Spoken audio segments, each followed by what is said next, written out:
Friends too.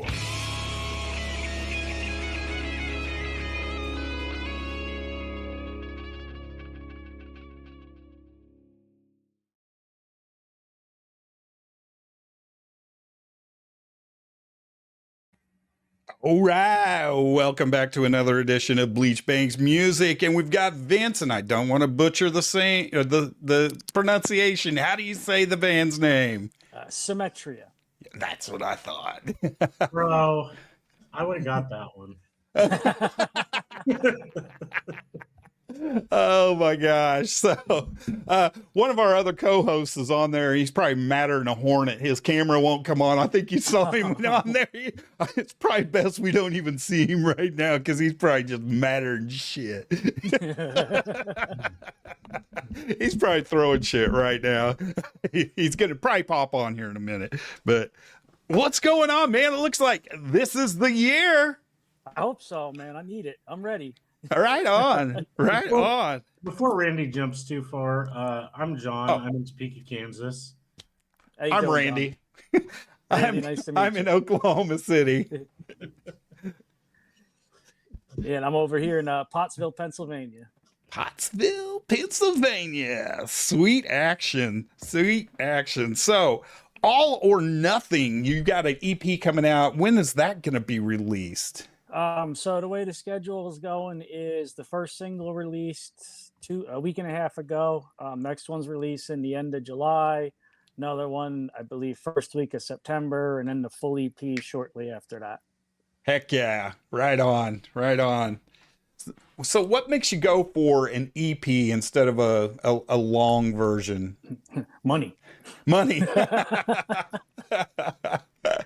Yeah, point blank, it comes down to cost. You know, when you're talking $2,500 a song to get it done, shit, and we're still paying for it ourselves, or actually, I'm still footing the bill myself. You know, it's money, and right. In a way, it's a little bit of not just that, but yeah, it keeps us current, right? We did the one EP 2 years ago. We did another one this year.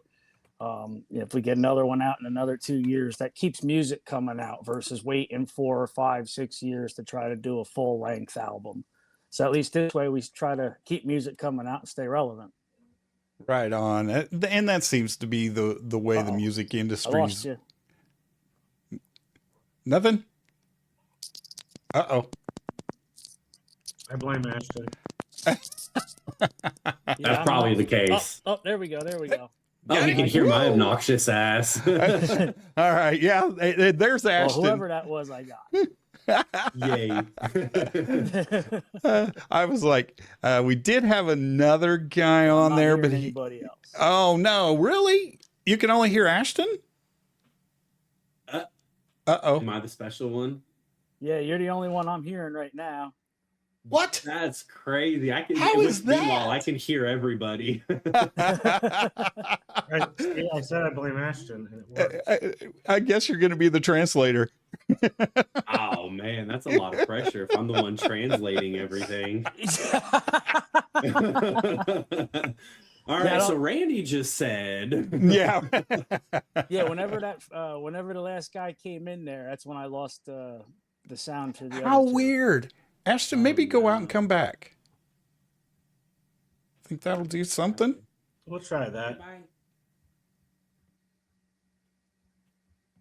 How Can you about hear now? us now? Nope. Fuck. How odd is that? Yeah, I'm not hearing you, man. Wow. Okay.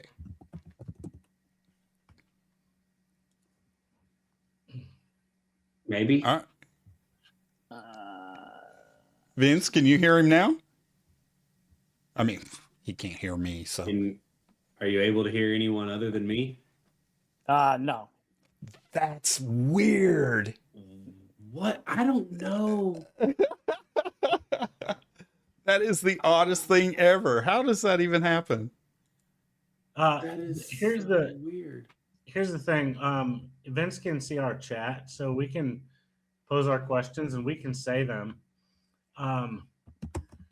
And then he can respond with his words to I our. mean, no, if it's like stream breaking, it ain't worth it for me to be here if it's gonna Well, break everything. no, he can't. He Well, can't when you hear ducked us when out you were off. earlier, they didn't Yeah. come back. Oh, so I permanently broke something. Oh no. So you might tell him to Unless kind of you want me look. to try ducking out and you guys bring me back in. Maybe. Maybe. Yeah. Let's try it. All right, let me see if that works. That's crazy because I can hear everybody. That is Everybody the weirdest can hear thing me. ever. He's like, I don't even know how to get off. I didn't mean to hear everybody break too. everything. Like we can all hear each other, but he can't hear anybody but Ashton. Which is so weird. All I did was I just restarted my computer and got my GoPro as my webcam, which is why it's got way more of a wide angle. You see a lot more of my messy office. Can't hide as much. What is that? Is that the GoPro? Yeah, my other webcam is not working at all. That's why I had to panic switch. I can hear you now. You can hear? I can hear you now. Shit, yeah. Hey, I just came in and broke his setup. Of all the crazy things, and you don't expect something like that. What is that? That's a new one. Oh my lord. That's that little Murphy guy that sits on my shoulder and follows me everywhere he goes. Now that all that's sorted out and we're back on things. Wow. Absolutely. Randy, I believe you we were just discussing the new EP. Did you start to pull up the Metal Fest question, or was that just me in my brain? Because I think that was your brain. I was going to get there like soon. All right. Well, just continue then where we were. I don't know where we were now. So EPs keeping you relevant and cost effective. That really seems to be the way the music industry has gone, and God only knows where it's going to be a year from now, 2 years from now. But it's definitely, albums and CDs just really aren't the thing anymore. Everybody's on streaming. Of course, that's no money for the artist at all. So go to the shows, buy the merch, buy it at the show, give them some goddamn gas money, motherfuckers. How they get to you guys. Yeah, like our hard copies aren't even UPC. They're only available at the shows. There's just no point in putting them available commercially anywhere, to be honest. Right on. Yeah, that makes sense. That makes sense. So let's kind of go down what all you've got planned for the next few months. Sure. So Go ahead, man. Oh, no. You go right on ahead. All or Nothing's coming out. And then we're going to be going down to New Jersey, right? Yeah, actually, that happened June 27th. Oh, you already did that. Metal Fest. Okay, Yeah. that's right. So that happened a week and a half ago or so. Show went well. Everything got, positively responded to. Played, sold some merch. Everything you hope to have happened, short of, the pipe dream of getting signed and becoming a rock star. Right. Yeah. Of course, so we all know that didn't really happen back then the way they said it did No. anyway. No. But no, I mean, we had a great response to it. We had people singing along by the time we were done with All or Nothing. It's got a very anthemic vibe, that song itself does. And everything off the 2 EPs that we played got responded to really well. Picked up a bunch of fans. I think we got another 45 or so followers on Facebook already. I've had some people hitting me up on my personal page with friend requests. Like I said, all positive.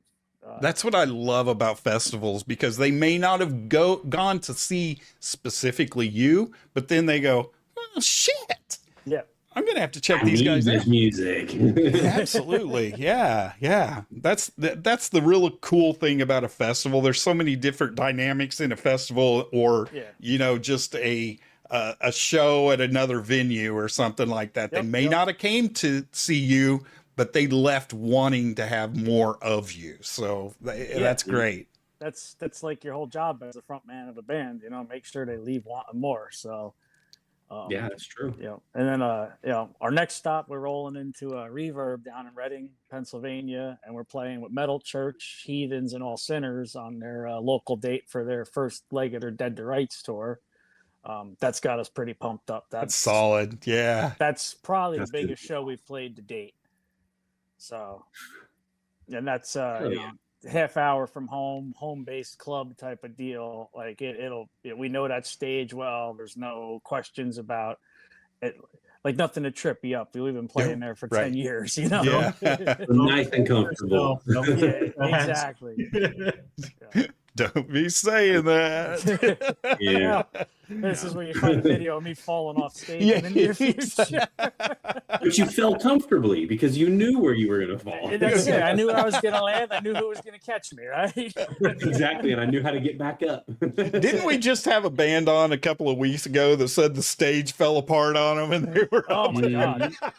Yeah. I've never had that. I've had the warning of don't jump in the middle, but I've never had the stage fall apart. You see where the carpet bows? Yeah. Avoid that area.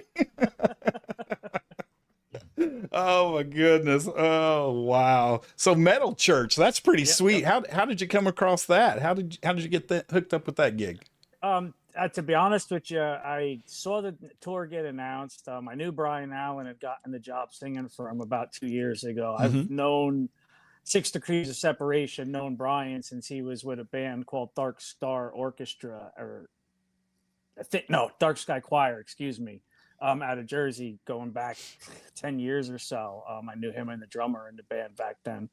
So I knew he was a singer. I knew he had killer chops. I saw that the tour was coming out. And then when I saw Dave Ellefson's playing with him, I figured, what the hell? I'd hit Chris up when he announced having the date, and he thought it was as good an idea as I did, and pitched it out to him. They approved us for the show, and here we are.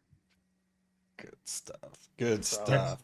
Yeah, it's really, we're, like I said, man, we're really pumped about that one, especially, and then 3 weeks after that, we're playing a local festival here for the Veterans Association in Schuylkill County. They call it the Coal Region Music Fest. It's a Friday, Saturday, 2-day deal. Artists of various calibers, from touring artists to local bands to local cover bands, all, playing at different points in the show, obviously. And that whole thing is to support veterans and awareness to them and their causes and what they need. So we got that going on. Yeah, I was going to say that hits home for John. Thank you. Yeah. Honestly, it hits home for us too. There's a bunch of us in the band that either have served, had family that served, and even like my wife, her uncle was one of the losses on the Forrestal back and forth in World War II. So that whole veteran thing really hits home for our family. The band family and everybody's personal families as well. And then after that, we are actually heading out to Ohio. We're playing out in Bloomville. It was the old Easy Rider Festival. Now they call it Smoking Coals Rally. And that's, one of them big week-long bike rallies. We play the Saturday of the closing weekend. We're supposed to have a sweet 7 to 8 o'clock slot. Oh wow! When I see it, right on. Hell yeah! I'd have to that I might need to hyperventilate a little bit if that actually comes to fruition beforehand. But just the fact that we're Right. getting to something, you know, that size and that caliber for the first time, and traveling out of state like that, and even, you know, prior to the prior releases and stuff, we've played all Pennsylvania, Delaware, Maryland, New Jersey, New York, but we've never gotten out to Ohio or Western Pennsylvania at all. So that's something we're pretty stoked about as well. And then Yeah, going to new places is scary but cool. yeah, well, and something that big is like it's intimidating in multiple ways, right? There's a lot going in. You know, we got to figure out how we're all going to get there, how we're all going to crash. We're renting an RV, and my one guitar player's got a camper he's hauling out, so we all got room to stay. You know, it's a 6-hour drive. You got all the logistics involved with that, making sure Yeah. that, you know, there's artist parking and all of that stuff involved. And definitely like the first run for hopefully building up to doing some touring later on next year. You know, this is like the trial run to see how it's going to go and ultimately get an idea where it's really going to cost. Yeah. You know, I can That's take, very true. yeah, like I could take, you know, this little trip out there for 2 days or 3 days and, you know, project that forward into what it would actually take for us to go out on the road for 2 weeks with somebody.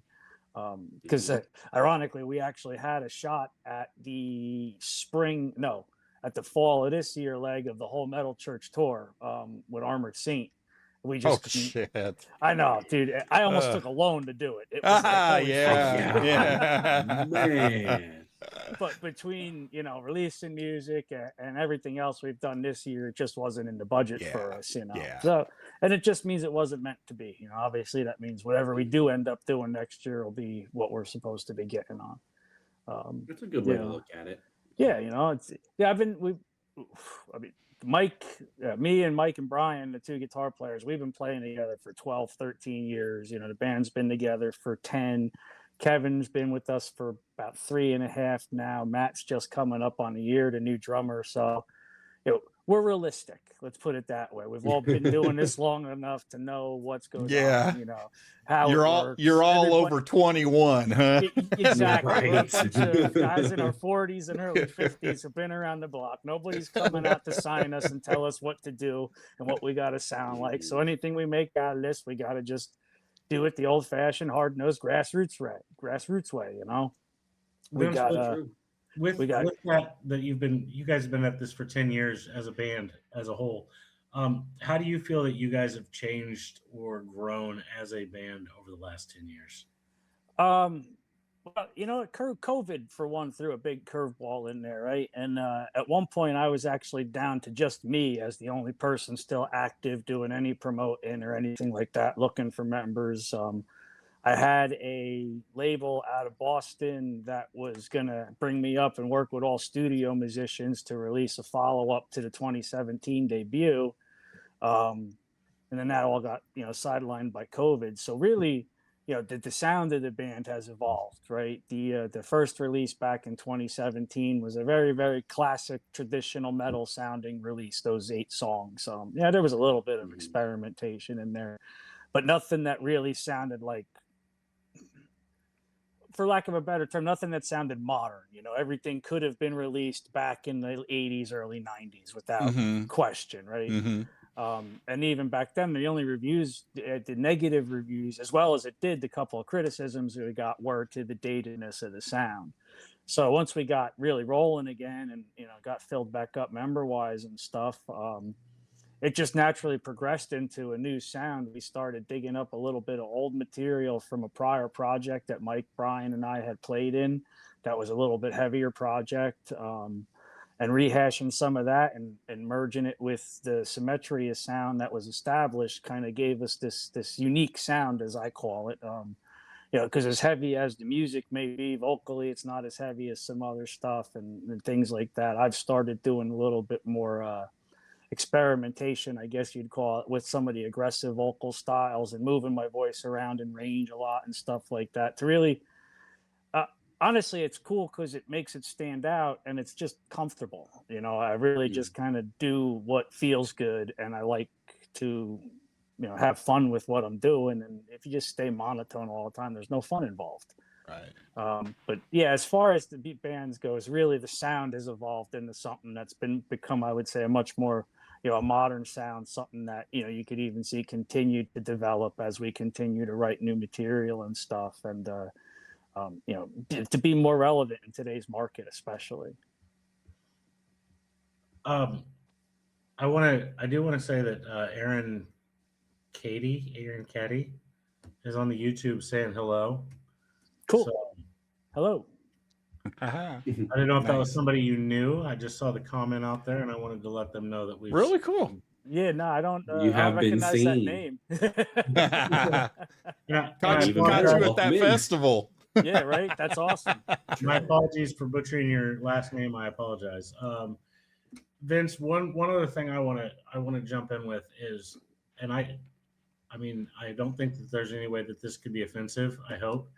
The first song that I pulled up today that I started listening to, as soon as I started hearing some riffs to it. Sorry. Come on. I got some serious Anthrax vibes going from it. And I was like, I'm going to dig way into these guys because I love Anthrax. Awesome. And I already like what I'm hearing. Cool. So who are some of your guys' influences that have shaped the way that your sound comes out now? Yeah, well, that's actually a really cool. That's one of the things that's cool about us is we are really all over the place with what we each individually listen to as well as collectively, right? So from like, I take Mikey for example, he's a metalhead through and through, and he likes your classic rock and stuff like that, but he would be the guy that goes the most extreme into the real heavy death metal type stuff. Although I'm learning that Matt, the drummer who actually has been with us for about a year, being 21 years old, he's got a taste of all that real super heavy like Behemoth and stuff like that. He's been to Incarceration Fest last year and this year, and digging that real heavy stuff. Brian brings to the table a wide range of music that he listens to, and prior projects. Even he had a project that was very very like radio friendly rock and roll. And I know they listen to him and his wife listen to everything from country to heavy metal, Pantera, stuff like that.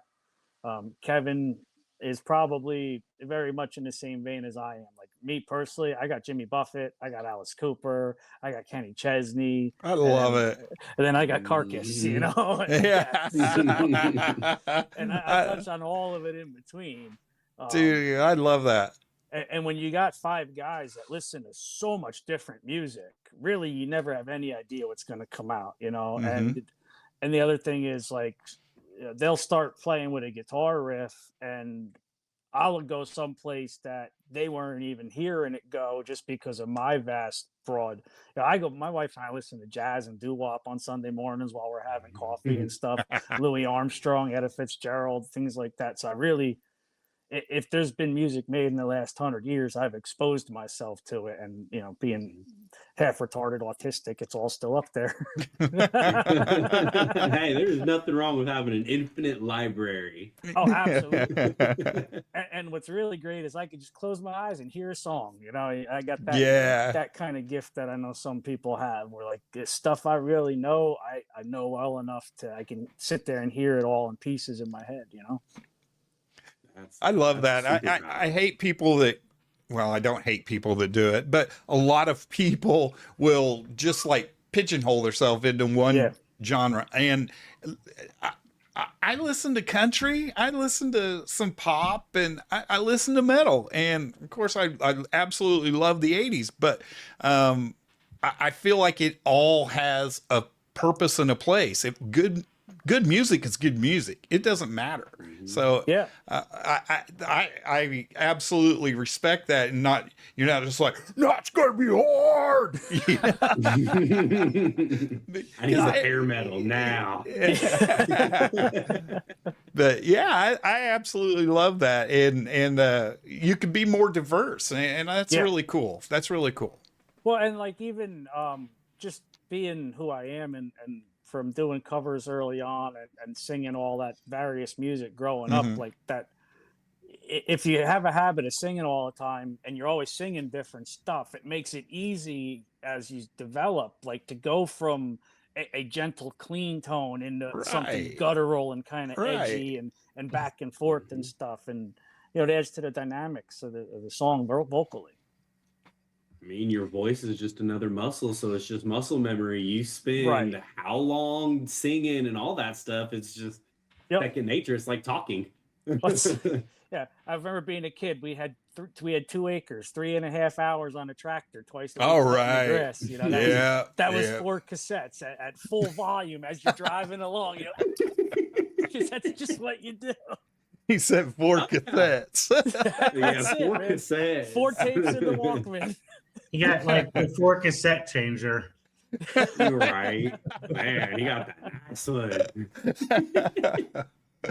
Oh my goodness. So why don't we go ahead and just check out a little bit of the game? Cool. All right.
Yeah.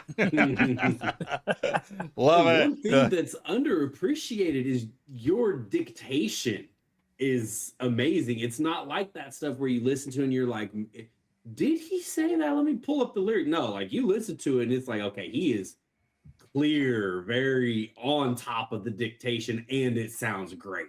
Well, thank you. That's important to me. It's funny that you say it like that, because I remember being a kid listening to metal, right? I couldn't give you a particular name off the top of my head, but I remember listening to music and my mom being like, "That's the devil." I'm like, I don't know, Ma. Like, if you read what they're actually saying, I don't think you understand what's being said here. Like, walk with me in hell isn't walk with me with the devil, like, hold on a second. Exactly. And I mean, the perfect example is like Fuel by Metallica. The first line in the song is, give me fuel, give me fire, give me that which I desire. No one knows, give me that which I desire. Right. Go and look it up. And it's quick and he's not clear. There's no dictation to it. So you're just like, give me fuel, give me fire, give me blah, blah, blah, blah. I definitely try to make sure people can understand what I'm saying. That's it's a point I try to make. And I love that. You are crystal clear, and that is amazing. Those guitar riffs were sick too, man. Those were sick. That's what I was talking about moments ago, though. I mean, fair. Like right there, that's Anthrax right there. Oh yeah. No, 100%. And that is not a bad thing. No, you know what? I have no problem being the next Anthrax on the way up by any means, man. Them guys are awesome. I didn't think that could be offensive, but to the wrong person. Who knows? I don't know. Yeah. Someone who doesn't know who Anthrax is, that would be offensive too. You're calling me a copier? I'm actually such a big Anthrax fan. I love both versions of them, like equally. I mean, they're like two different bands, yet equally awesome, in their own ways. And if you'd have been on that other tour with Armored Saint, you would have been out there with John Bush. John Bush, yep. No. Well, supposedly there's rumors of him doing John Bush's Anthrax tour at some point next year, so I'd be okay with that too. I actually believe I saw something about that, and I'm hesitant because I'm not like one way or the other, because I did like some of the stuff off of like say Sound of White Noise and stuff like that, but Right on. but overall, I was like, I'm more of an older school Anthrax fan than. Yep.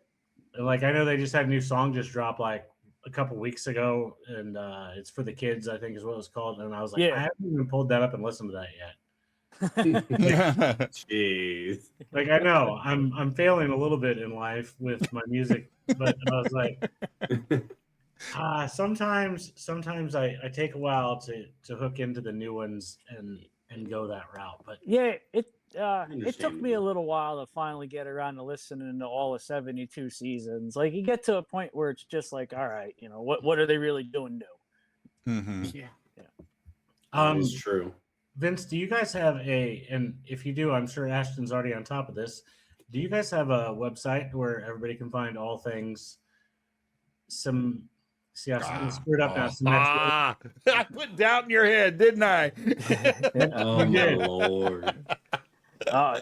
So we are actually in the process of getting a website together and launched. We figured after 10 years, it's definitely about that time.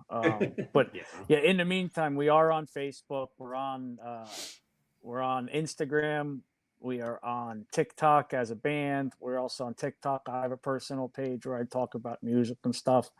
I have a Twitter page, or I guess it's called X now. But really, for the most part, Facebook and Instagram are the two where we share most of what's going on currently. And we are, like I said, we are working on getting a website. It should be launched by the time the next single drops, the end of July here. And then obviously that'll have a merch page and stuff like that as well. That's really cool. You do have a Bandcamp as well that you have your merch in there. I don't know. Is that on there, Ashton? Over in the always is in the links. Yeah, I think the Bandcamp link is on in there. his links. Yep. Nice. If I can get my computer to do what I want it to do. I actually still. There we go. Yeah. I still need to sold out that. Is good to see. Yeah, well, we just did a new merch run. We got a new T-shirt that matches the album cover or the EP cover for All or Nothing. And we re-upped some of the other stuff. I got to do an inventory count and update that page, as well as get the new music posted up there. So that's one.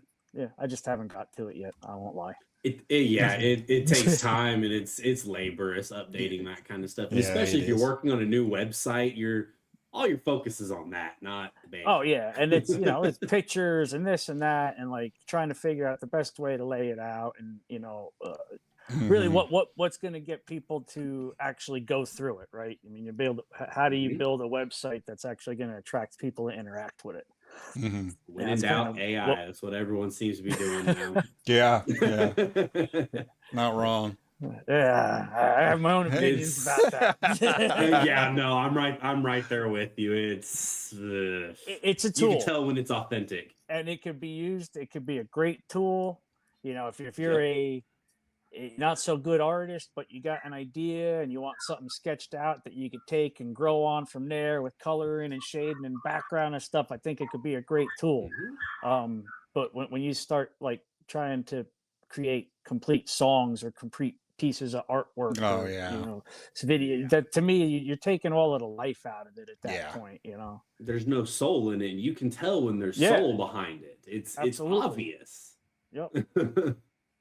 Yeah.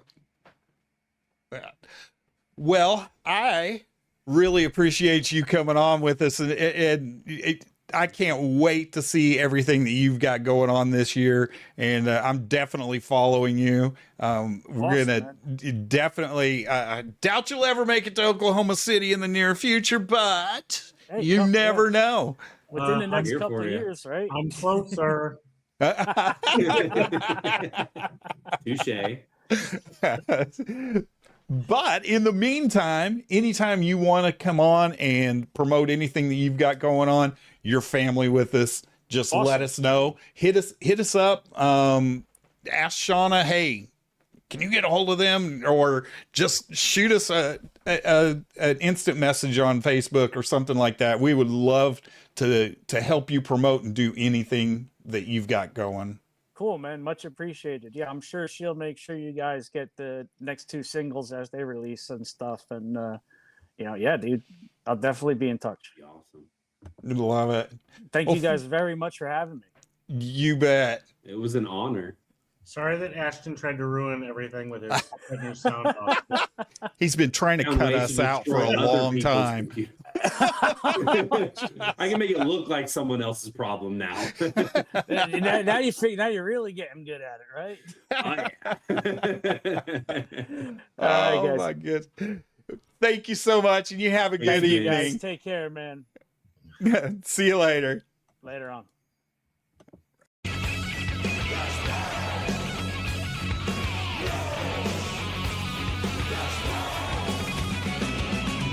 We bang your ugly friends too.